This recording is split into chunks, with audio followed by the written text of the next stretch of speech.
All right, everybody. Oh, go ahead. Yeah, I understand. We're doing it live. You know, that's just how it is. So, hello everybody, and welcome to Ocarina of Time. You paid for it. It's me, CC, in a lobster outfit. We're here. CC, aside from being very warm, you do look very cozy. Thank you. I have to say, if it was cold outside, this would be great. It's very snug. It's got like these cuffs. They like hold to your body. It also holds to my legs. You know, it's not super fun to sit in because, well, I won't get too graphic, but it does kind of constrict around the belt line and whatnot. So it's not great, but you know, it's what the people wanted, and I will suffer through it long enough for the people to get what they paid for. You know, if there's anything that you can say about CC, it's that he's a man of the people. Remember that. We had sunglasses sunshine and lobster Zelda. I have my sunglasses around over here somewhere. I gotta be careful because my lobster arms are held up by a string. So I have like extra things limiting my movement as I'm doing things. I don't want to get anything snagged or break anything. You know? So anyways, I'm gonna do my best to play some Ocarina of Time. And so I was gonna do the regular version, but I'm gonna play it on the practice ROM now, mainly because there is a chance that things will fall apart, and I will have to load the practice ROM as a backup. So I'm going to just go ahead and skip that step. We're just gonna play from the start. Obviously, no using any cheats, no cheatsy doodling. For any of you out there, you know, none of that.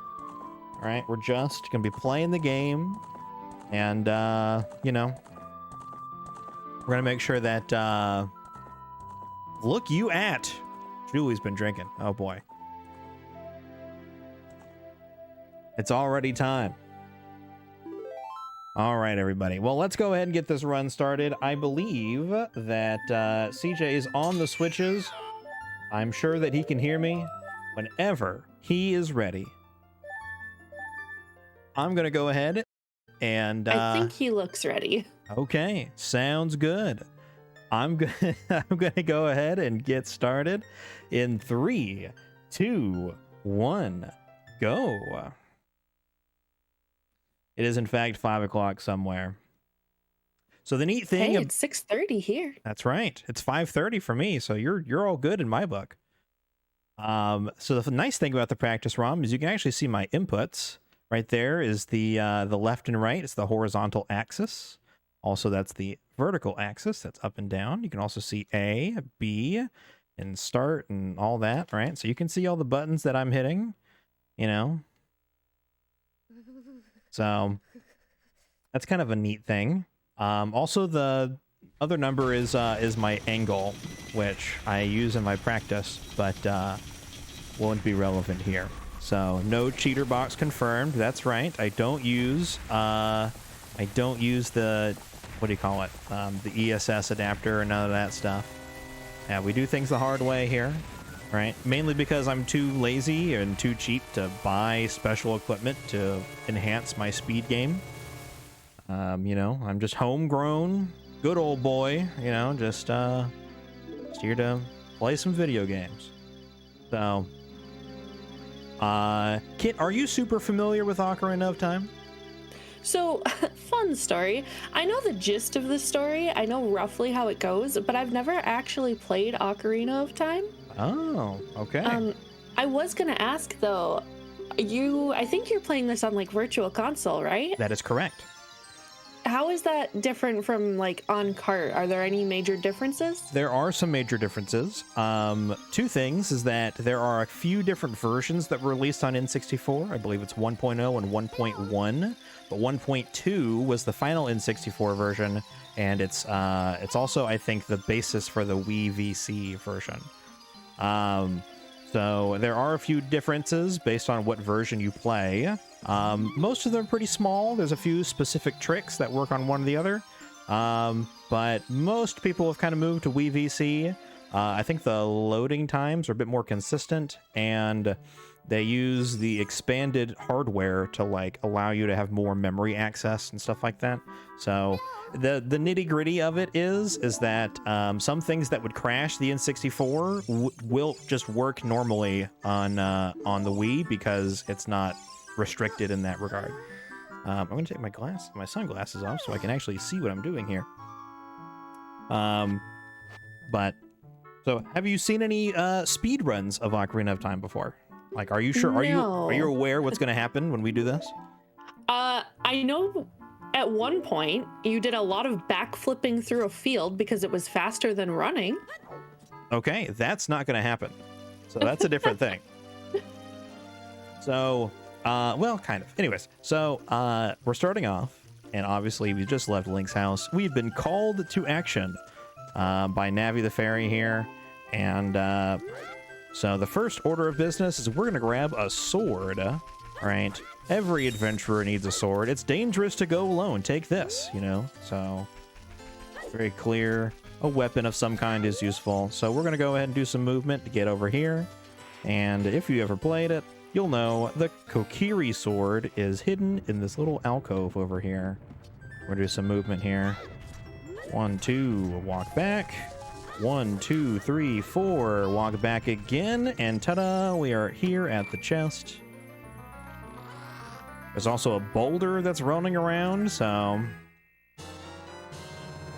we do have to be careful of that bad boy, but we have ourselves a weapon now, and that weapon's going to allow us to do quite a lot. Back walk, 1, 2, 3, 4, 5, 6, there we go, and go back through.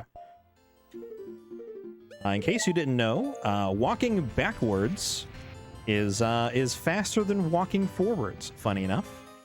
So a lot of times, besides like that little 1 second or half a second setup, walking backwards is always going to be faster than walking forwards if you're doing it for more than like a few seconds. So not that that's going to be, you know, what we're doing exclusively, but there's going to be a lot of like this, where I'm like, well, I gotta walk straight for a few seconds. Might as well walk backwards for a few seconds instead. So, thank you, Shula. I am gonna do great.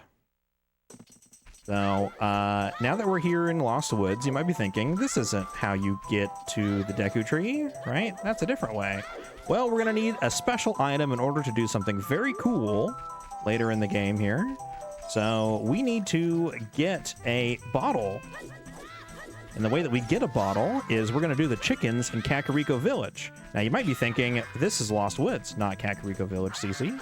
Well, we're going to do our best. I screwed up the angle there, but that's okay, or the timing. But we're going to go ahead and we're going to escape from the forest using what's called a Navi dive. Turns out, whenever you talk to Navi, you will sink in water. You normally need a special item to dive down there, but Navi is going to let us dive for free. So, using a special setup, we're able to fall all the way down there, but now we have to follow the river here, and that's going to take us to Hyrule Field, which is not far from Kakariko Village. And on our way over there, we're going to need to get some money. Money, because in order for us to get the other item that's required to go visit the Deku Tree, we need to have a shield. Nice, we got it. Using a special setup there, we're going to go ahead and do a wall bounce and get that red rupee, which is really going to help us close the distance on that 40 rupee gap that we need. So, talking about money, we actually have a $20 donation from Cooley, who says, Cooley sends all her love and says, thank you guys for doing this marathon again. She loves these with a heart. Yes, and we love Cooley, so thank you so much for that support. I got it and then I dropped it, unfortunately. Hopefully this doesn't become an issue. I do have to talk to Owlboy here. There we go. I should be able to back walk in just fine. Maybe, maybe not. I'm hoping that it's fine. I hope it's not going to cut us off. We in there. All right, all right. So what I was trying to do there was what's called a water extended super slide. But we messed that up. You have to hold a very particular angle on your analog stick, and I got it, but I went out of that range and we stopped the momentum. So moving on. So like I said, in order for us to get a bottle, we have to collect all of the chickens here.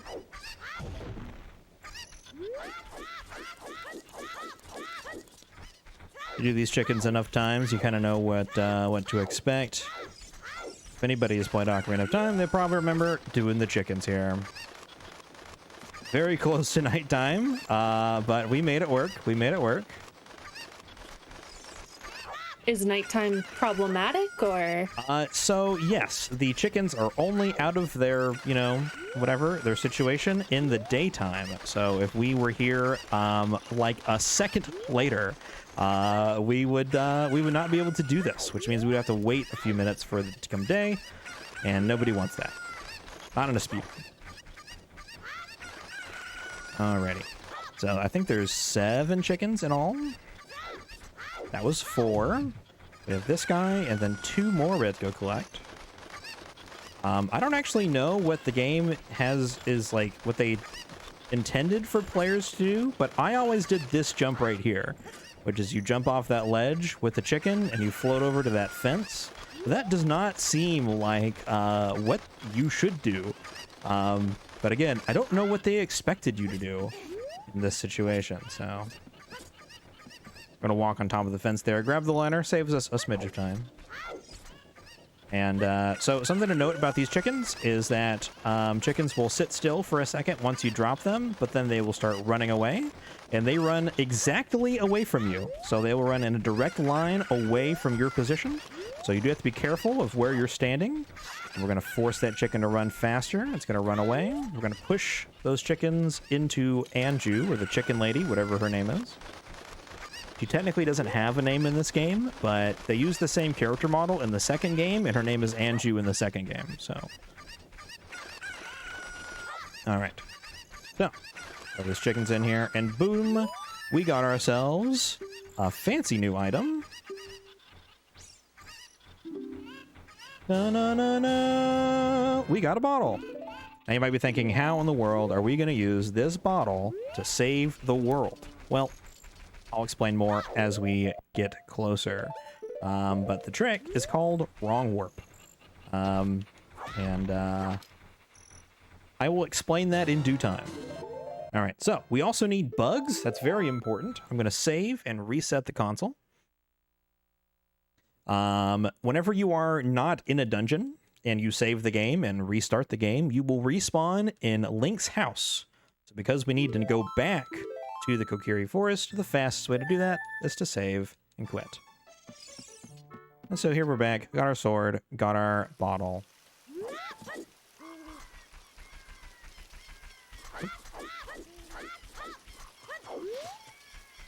Okay, and like I said, we do need to get the shield in order to pass by Mido here, who's being a bit of a gatekeeper, gaslighting girl boss.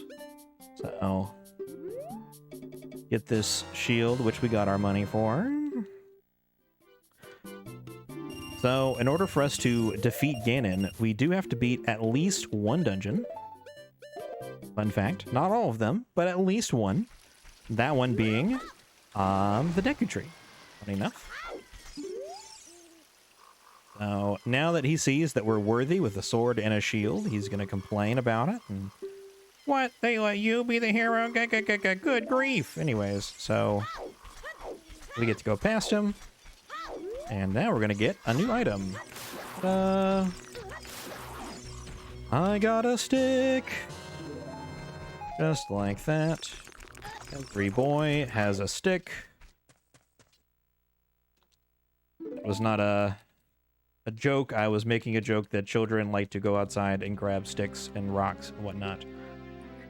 I did not take it as a euphemism. Okay. Thank you. Thank you. I just wanted to be clear. That's not what I was going for. I realized it after I said it. So, Deku Tree is, I'm in trouble, young Link. Please save me. A big bad man put a big spider inside of me, and this is no longer comfortable. I need you to go help me out. And I said, okay, sounds like a plan, my man. So here we are inside Deku Tree. So the big boss of this dungeon is in the very basement of this location. So in order for us to get there, we have to get to the top of this area and then jump all the way down and break this web right here on the floor. We can't do it from halfway up. We have to do all the way up. Alrighty. So I'm going to try to explain what we're going to be doing here. So like I said, we're going to go all the way down to the bottom. And we're going to fight Goma. And there's going to be something that's going to be very interesting. So normally whenever you beat a dungeon, a blue warp appears that allows you to leave the dungeon, and then you have like a cutscene where the people of the village come out and they're like, "Wowee, you did it!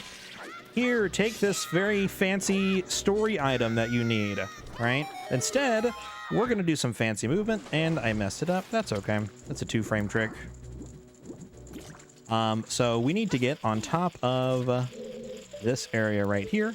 And you normally can't do that. They were very particular and wanted to make sure you would never get there. Come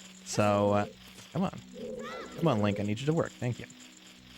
So we're going to do a very particular setup here, right? We're going to stand right about there. I'm going to do a quick half turn.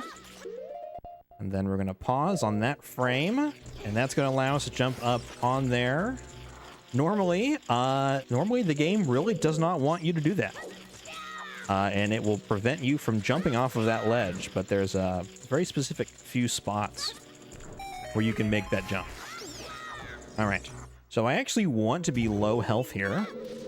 Because, like I said, with that blue warp at the end of the dungeon, it's going to try and take us out. Oop, I actually wanted to take that damage. We don't want to go through that warp. So we are going to die at the same time that we kill the boss.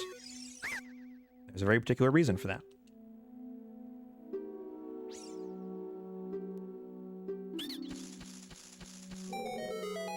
How could you be the hero when I'm clearly the hero? Indeed, indeed.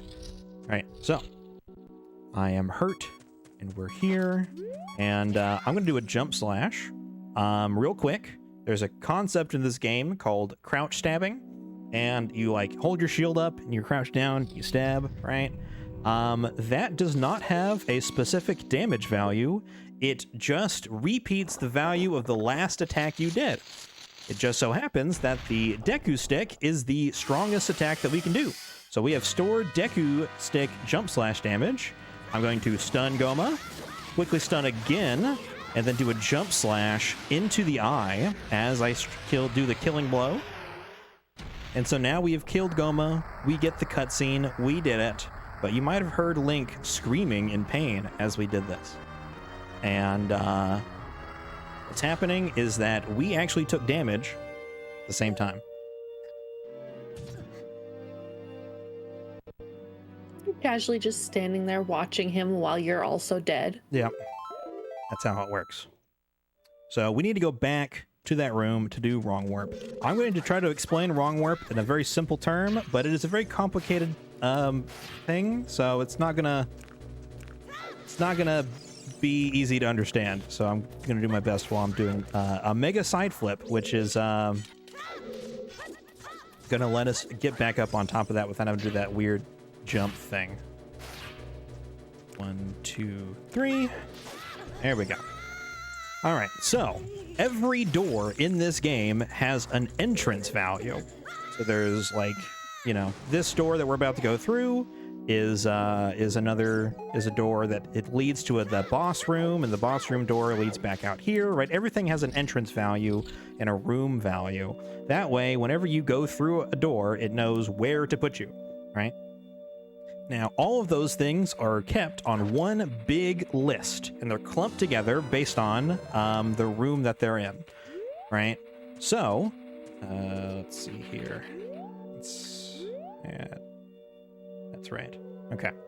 So, real quick, we are going to go through the blue warp, except we're not. We're going to activate the blue warp, which is supposed to take us outside to a special exit for the cutscene, but instead, we're going to go through this door and it's gonna take like the 7th entrance value from the from a different list, which is gonna go outside of the Deku tree and is gonna go into a different part of the list, right? So instead of going back to the Deku tree or going to Kokiri Forest, we're gonna go somewhere completely different. All right. So we have done this trek here, right? And then we're gonna walk out of the room here in a very specific way. And did I do it correctly? I did not do it correctly. That's okay. We're gonna try it again. So I am using save states here because this is the trick that will end everything. If you do this wrong, that was fine because I walked through the door too early, which is fine. Early is okay. If I do it 1 frame late, if I do it 1 frame late, then I can't do the trick again. So that is a failsafe. And then, hey, we did it. So we went from the first boss of the game all the way to the final cutscene of the game. This is Ganon's Tower, where we just defeated Ganondorf up at the top. And we have saved Princess Zelda. Yay! Bring out the dancing lobsters. Dun, Isn't dun, that dun. you? That's me. I'm dancing. I'm dancing. So I know that was a lot to try to explain while we're doing it. Yeah, so people found out a long time ago that for whatever reason, you can get out of the normal, like, entrance table. And it just so happens that the table next to the Deku tree is Ganon's Tower collapse cutscene stuff. So yeah, we can warp from the first boss in the game all the way to the end of the game. And there's a lot of things that line up just perfectly that allow us to do that. And now, I'm guessing based on the size of everyone, you're supposed to be adult Link here, right? That is correct. That is correct. You should never be child Link in this location, which does come with its issues. There is one thing that will kill the run entirely if it happens. I could probably load up as backup, but you see those rocks on the ground? You might see them. They're kind of on fire. So I have a wooden shield. You guess where this is going? I can. So, technically, adult Link never has a wooden shield. And, so anywhere where adult Zelda can be, you should never be able to see the, oops, your shield burned up text box. So if we burn our shield when Zelda is near us, the game throws an exception because those two things should never exist in the same place.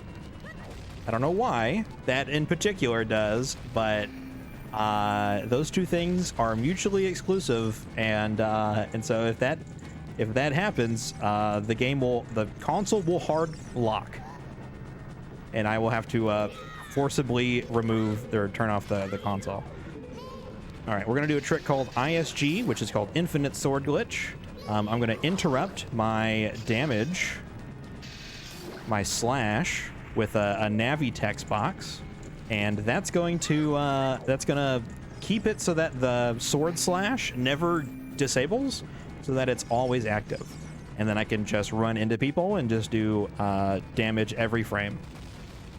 There's a fun side effect to that, in that you have to do that from a crouch stab, which means whatever value you just used, you also keep.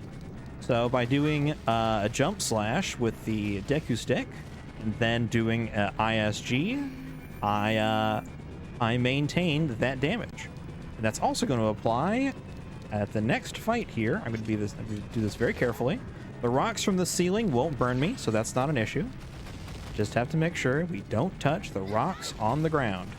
And sometimes Zelda can be a little pushy. She can push us into those blocks. So I'm gonna keep my distance. Okay. We're out of the hard part, but we're not home free yet. Alrighty. Okay. Keep our distance. Gonna go the far. There we go. Okay. There we go. That was the hard part. Or the dangerous part, I should say. So now we are on to the final fight. So, you might be thinking, CC, I think Link is too short to attack Ganon effectively. And you'd be right. Under normal circumstances, Link is generally too short to reach Ganon's tail and do damage. But don't forget, we have ourselves a Deku Stick, and we can keep that hitbox active forever, infinitely, with a sword glitch. So using Deku Stick ISG, we're actually able to touch Ganon's tail just enough to do damage, and that's going to allow us to actually do this fight. So adult Link supporters are a scam against Deku trees.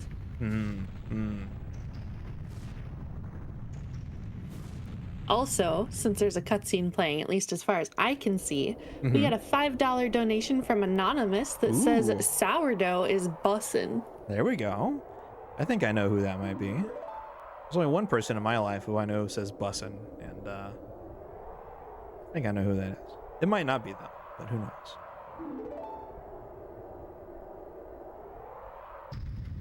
All right, this cutscene's about to end here, but what's going to happen is normally, as adult Link, when you come here,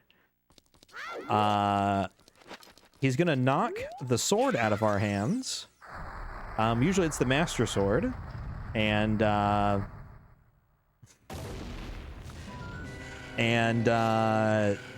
we don't ever have the Master Sword as Child Link, and we actually can't even equip the Master Sword as Child Link.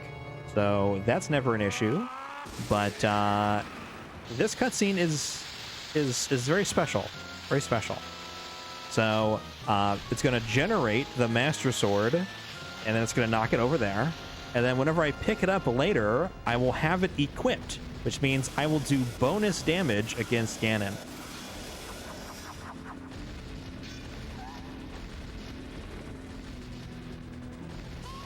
All right. So, I did a jump slash into the cutscene. That's going to give me that jump slash value. I'm going to walk around here. That didn't do it. That didn't do it either.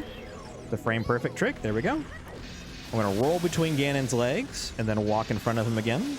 If you... Oh, careful now. Don't die. This is important. There we go. So... if you don't walk in front of Ganon, he will start spinning around to look at you. So you have to go stand in front of him again and then go back under his legs. Otherwise, he will do like a tornado and he'll just like spin all around you until he sees you. And that can be very dangerous. So even though we have the Kokiri Sword model, we actually do have the Master Sword equipped. And now we're going to use that to do ISG with this. Please don't hurt me. Thank you. There we go. Back in front, back behind, back in front, back behind. Touch that. Back in front, back behind. And that is the killing blow. Time will stop when we do the final attack after this short little cutscene. Zelda's going to use her magic powers as the Sage. Light or something? No, she's the 7th Sage. Is that right? One of those. Who knows? Lore in these games or whatever. So the animation model for that doesn't work, and time. So yeah. So let me get this straight. You beat up Ganon by repeatedly poking him in the groin with a giant stick. Yeah. I mean, it would probably work. Yeah, I mean, listen, I'm not speaking from experience here, but if someone was trying to do that to me, I think I'd just give up. I'd be like, you win, bro. I'm out. I'm leaving. So, but yeah, that's defeat Ganon. I know it's a little messy. It's hard to explain everything that's going on, you missed it, we needed the bottle in order to do the trick where we entered the blue warp but didn't go through it. And then we were able to leave and do the trick to get to the warp. And then a lot of things happened to fall into place to allow us to actually defeat Ganon, because the game is kind of held together by duct tape and rubber bands, you know, and hopes and dreams. And it's actually a miracle that most of these tricks work and don't crash the game. This game is exceptional at handling errors and weird things. So shout outs to Ocarina of Time. That game's fucking sick. Sorry. Anyways. It's okay. I haven't said any this block. There you go. That's our one. Alrighty. So we I know we're behind schedule, so we don't have to hang out much longer. If we want to take us away, I understand. Yeah, you know, I think we're probably ready to go here.